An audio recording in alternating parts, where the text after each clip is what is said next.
Hi guys, welcome to the Talking News. Push that like button right this moment. Push that subscribe. Also, do not forget to hit the notification bell if you want notifications on new stories and uploads. So right now, guys, I have the strangest story. It's coming out of Polk County and Kissimmee, Florida. It's kind of south, I believe. And it is on a couple that has been married for 60 years. So I'm going over a Fox 13 article. So in Polk County, deputies arrested an elderly man related and suspected in the deceased. The fact that his wife is deceased now, it's his common law wife. He was found standing in the middle of the road, kind of clueless, with blood on his hands and face. So at 6 a.m. Monday, Polk County authorities received a report of an older man, later identified as 85-year-old Jose Tavera, I hope I said that right, standing in the middle of the roadway at Marigold Avenue and Bell Tower Crossing and Poinciana. So deputies made contact with Jose, and they noticed that there was blood on his shirt, his fingers, and they said that he didn't tell them where he lived.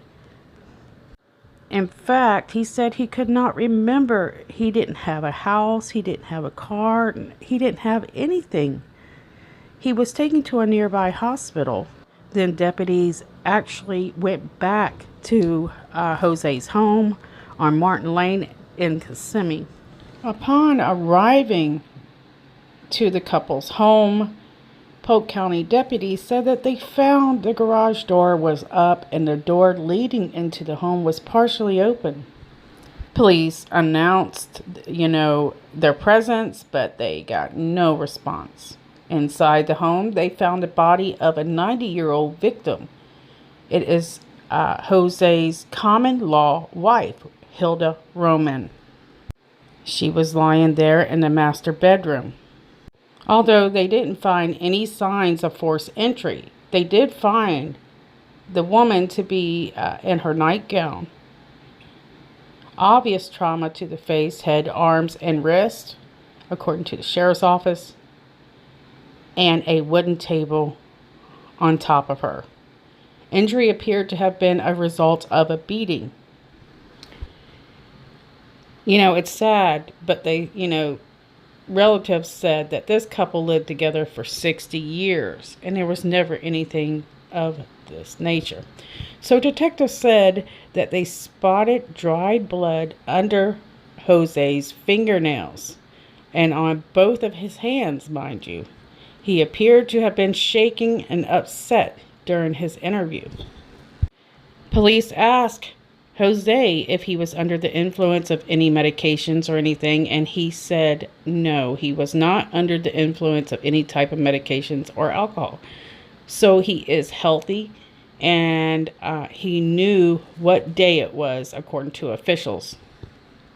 Again, I would have to think this puzzled the detectives, considering he knew what day it was, but Jose also said he didn't have a home, he didn't have a phone or a car. He didn't know the victim, his 60-year common law wife, Hilda. Detectives proceeded to show them Jose pictures of his wife, Hilda, where they said Jose, he said he never met her, he didn't recognize the home. Now, this is what I found quite interesting. So the detectives asked Jose, they say, explain what was on his fingernails. He said it was paint.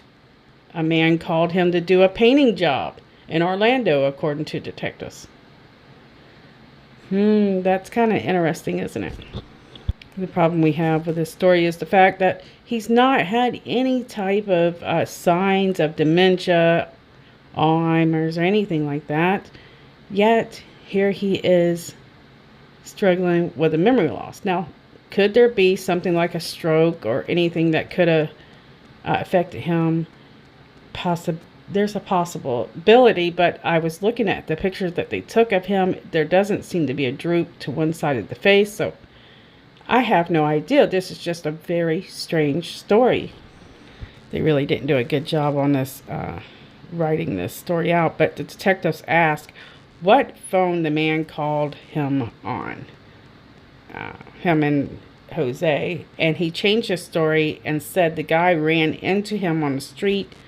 Jose could not provide any further details regarding the paint job, and that's according to the sheriff's office.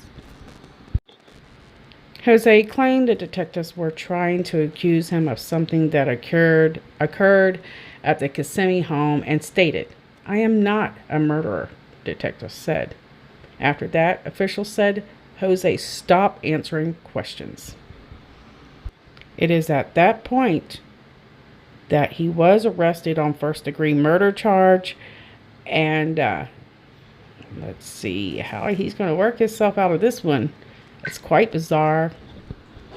What I want to say is just because we haven't heard that this guy might have been suffering from dementia or any signs in earlier years doesn't mean that he didn't suffer it. So hopefully they will look into his background, talk to his family more, and find out what might have happened, because if you think this is a story that never happens, you're wrong. Here's another one. Alright, so I found this story. There's a man named Alfred W. who developed dementia after having 2 strokes. The illness made him increasingly aggressive. And this incident happened in August of 2016. His wife, Linda, died the 27th of August of 2016 after her husband hit her to the floor and strangled her with a rope in the living room of their flat. This couple was married 60 years as well. Alfred W. Was arrested, appearing in the second criminal chamber of the district court in Monday. I hope I said that right, since Thursday. This is an old story, so don't pay attention to today's. Due to his dementia, he can't criminally be held to account for that murder. But what helped him with this guy is kind of similar to the other guy. Alfred W.'s dementia had caused him to wake up during the middle of the night, get dressed, and decide to go to the hairdresser's or for a drive, which Lydia W. would stop him from doing. She also did not allow him to work in the garden with the hedge shears out of worry that something dangerous might happen. Now, because his wife told him what he was allowed to do, Alfred W. became very irritated, which caused arguments between the couple. It is likely that he wanted to drive on that day that she was killed, according to Manfred W., the son of this couple. Well, according to his son, he testifies in court that the aggression accumulated at that point there. He believes, where he was being told what he could do and what he couldn't do. So his father told him that he didn't want to live like an idiot anymore. The 82-year-old had actually tried to take his life twice. In court, Alfred W. refused to wear a hearing aid. He was able to remember who he is when he was born and the job that he was trained to do. But when he was asked for his father's name, he said, "I will tell you everything, but because of the stroke, I don't know anymore." Furthermore, to the accusations that he had murdered his wife, Alfred W. replied, "I haven't done anything to anyone." It says here, although Alfred W. requires a Zimmer frame, which is a type of walker, he still has an athletic figure and used to box at an amateur level. His son Manfred W. stated that the boxing techniques are still in his father, which is why it is easy for him to hit his wife to the floor. Alfred W. began to weep when he saw his son in the witness stand saying these things. The couple lived very happily together until Alfred had his strokes, according to Manfred W. Since then, it has unfortunately went downhill, end quote, his son says. Anyways, long story short, the prosecution is requesting that he be brought to an enclosed psychiatric clinic. And this is due to, noted that if it's untreated, the 82-year-old can be expected to commit further comparable, considerable, and unlawful acts. He poses a danger to public, and his dementia is not to be cannot be stopped or cured, according to the application. The case is ongoing, it says, and this was in 2016. So reflecting back to the Jose story, the fact that he didn't remember that he killed his wife, these two cases seem to have a similarities to them. So hopefully, whatever it is, the cops are able to find out what exactly happened and make sure that this man is able to receive the correct treatment.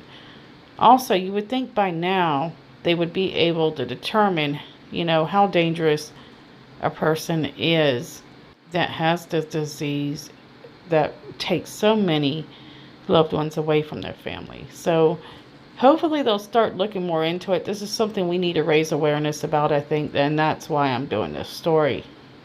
Listen, life is short, and one day it could be you. So all these young people who live in the moment need to stop. They need to start thinking in the future. Alrighty, guys, gonna go ahead and end this here. Working on the Kelsey Bear thing, waiting on a few answers from an attorney, and I plan to have that uploaded pretty soon. So guys, I want to say thank you so much for watching and caring. That's the most important thing. I love you guys, and I'll see you soon.